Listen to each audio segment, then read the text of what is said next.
Hi folks, welcome to the Prepared Homestead. This is Travis. Thank you all for stopping by to watch.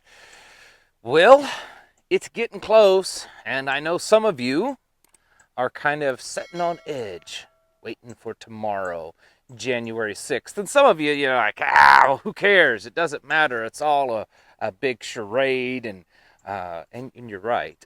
It is. But we still need to talk about what's going on.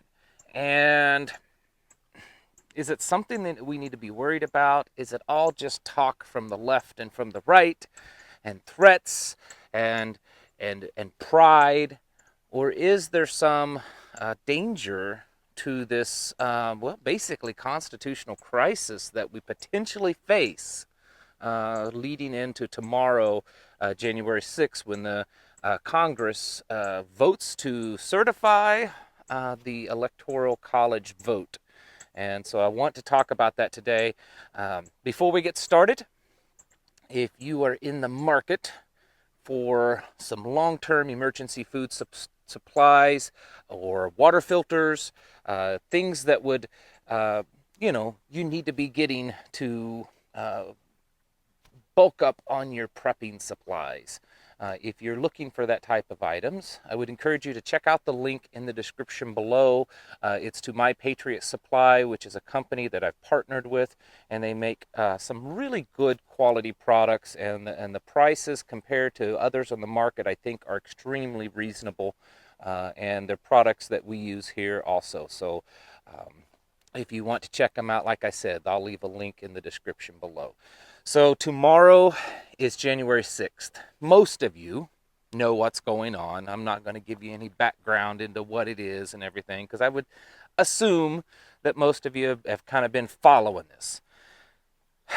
And there seems to definitely be a building of something, something building tomorrow. My gut feeling was for my listeners, for you, the listeners, is that there's probably some of you that are very strongly supporting of President Trump and his opposing the popular vote count. And then there is probably some of you that fall into that camp that you're certainly conservative, but you aren't a big Trump supporter, and you feel that regardless of what happens, we're just kind of, we're in trouble either way. And I might fall somewhere in between that, personally. But there's one thing for certain that I've said all along. I think regardless of what happens, we are in trouble. I've been kind of keeping track as much as I can online in the last 24 to 48 hours just to kind of get a feel of what's happening.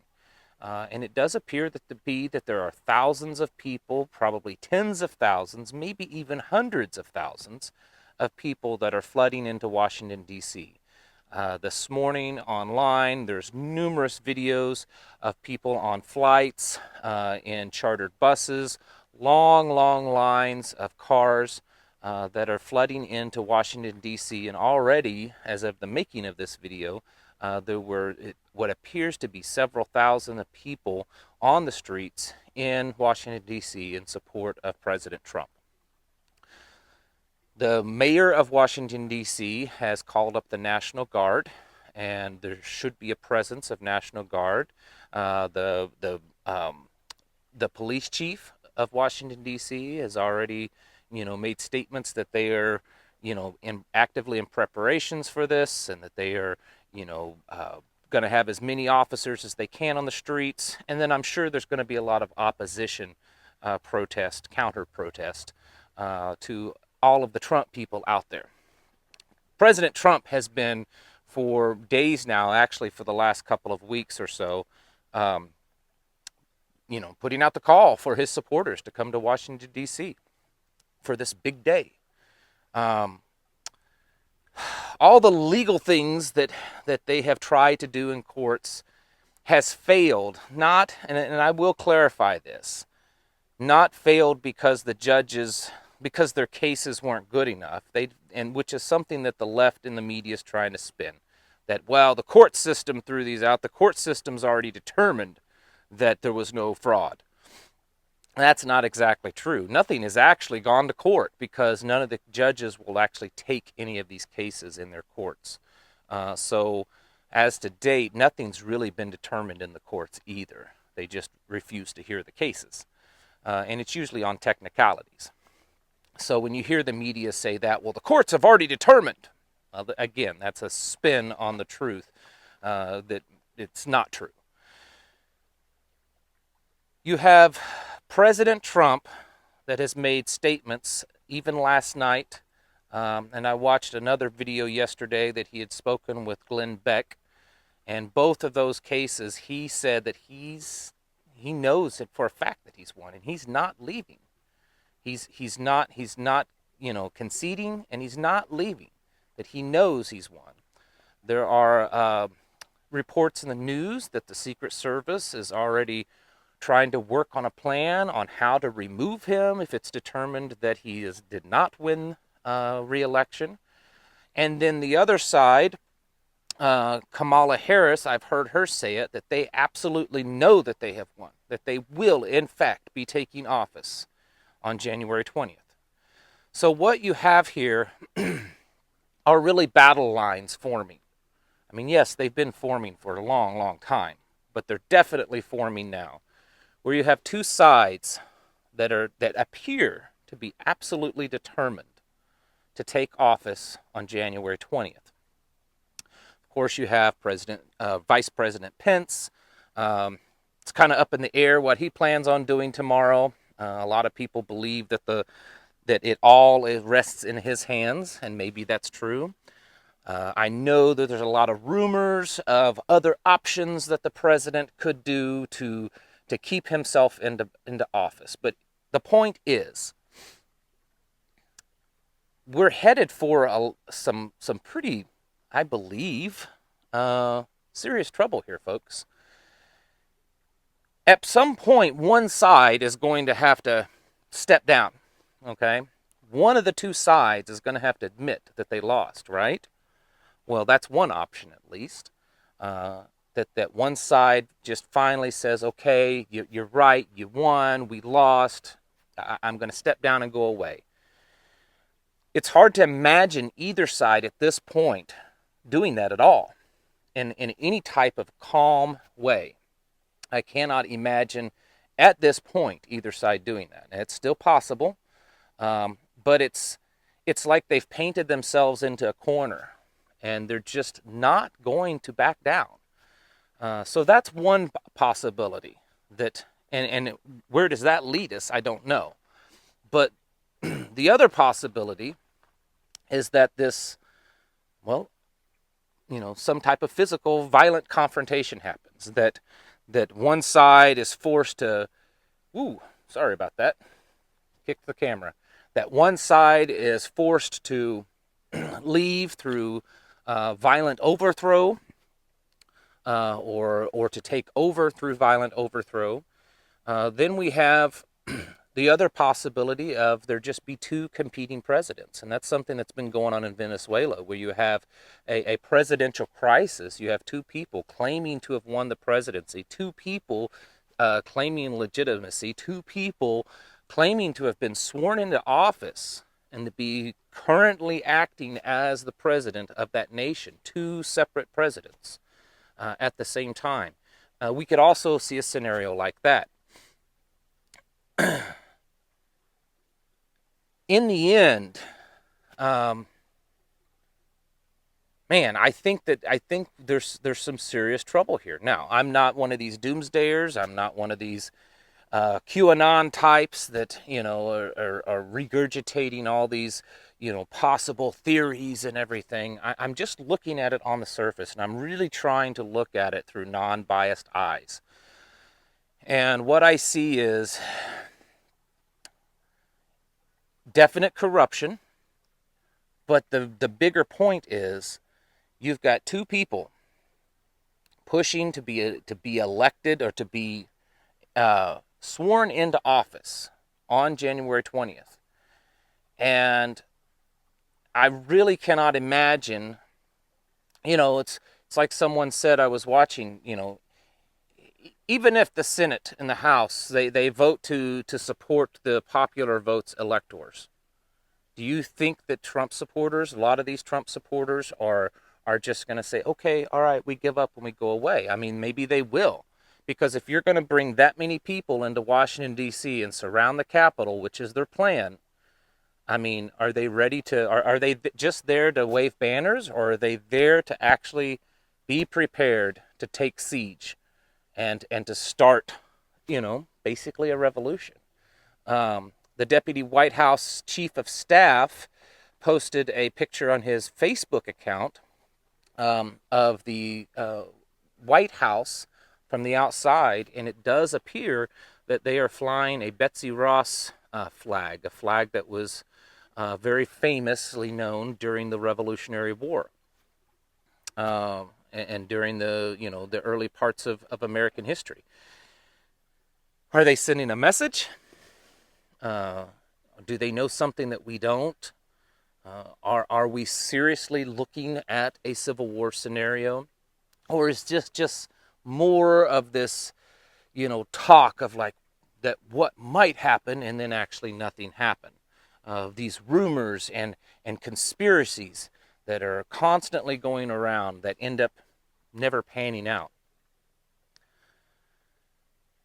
For me personally, I think one thing is for sure, that we're heading into some dark times, and I think as just regular American people, we have to be somewhat prepared for what happens tomorrow and over the next couple of weeks. A lot of people are saying that tomorrow really isn't that big a day. It's leading up to the inauguration that's the big day, and that is true. So I would say over the next 2 weeks of time, one of the interviews recently that I listened to of the president, he said, I'm not worried about the next 4 years. I don't even think about what happens over the next 4 years and 4 years from now. He says, it's the next couple of weeks. He says this will be the biggest thing that you can imagine that's happening. There's rumors of him declassifying a lot of stuff. There's rumors of more pardons of very high-profile cases. Of all the things that we talk about, of all the things that we kind of stay on top of, that's going on in our world today, that's causing more and more cracks into the big dam, this is certainly one of them. I do believe there is a level of distraction going on with this, but there certainly seems to be enough people behind this movement to keep President Trump in office and to accept and acknowledge the state legislatures of these in dispute states, the state legislatures, electors that support President Trump. I don't think we've ever seen a situation in this nation that's quite as dangerous, that's quite as on the verge of a complete disaster. And I'm not necessarily saying that I would openly support acts of violence, but I will say this: if the American people, or at least a number of American people, are truly serious about bringing back real liberty in this nation, bringing this nation back to its, at least somewhat back to its founding principles, I don't think it's going to happen politically. I don't think it's going to happen in any kind of legal, political manner. I believe that there's only one way that that's going to happen, and that is through violent means. The question is are there enough people out there that are truly ready for that, that are truly willing to step over that line? Because, again, you've got thousands, tens of thousands, maybe hundreds of thousands of people flooding into Washington, D.C., threatening to take a stand and to make sure that their voice is heard and that their guy gets accepted into office. But if that doesn't happen, are they willing to step over that line? It's a big question, and I don't have an answer to that. I do think over the next couple of weeks, we are going to be riding on a knife's edge in this nation. Um, a very fine line between civility and civil war. And as we have seen throughout history, it doesn't take too much for those first shots to be fired and for it to be set off, that trigger. It's like there's a hair trigger right now in the United States politically, and it would not take much for it to turn to a violent, hot civil war.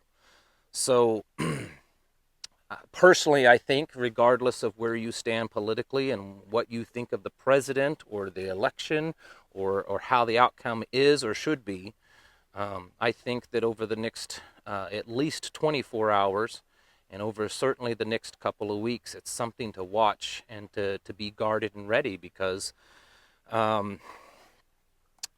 we don't know what happens. And it's also these times that everyone's on edge for something like that opens up a great opportunity for there to be some type of disaster, shall we say, some type of attack or disaster that would catch everyone off guard and that would divert everyone's attention to something else. So be on the lookout for things like that also, because everything is just ripe right now for something to happen. Will it happen? 3 weeks from now, 4 weeks from now, we may just say, well, he's the president. We just all have to get used to that and go about our business and accept what that means. But I think that there is actually a real chance. For the longest while, I kind of started thinking, you know what, I think it's just going to be done and over, and he's probably going to just sneak off into the shadows and disappear. But I don't think that's going to happen.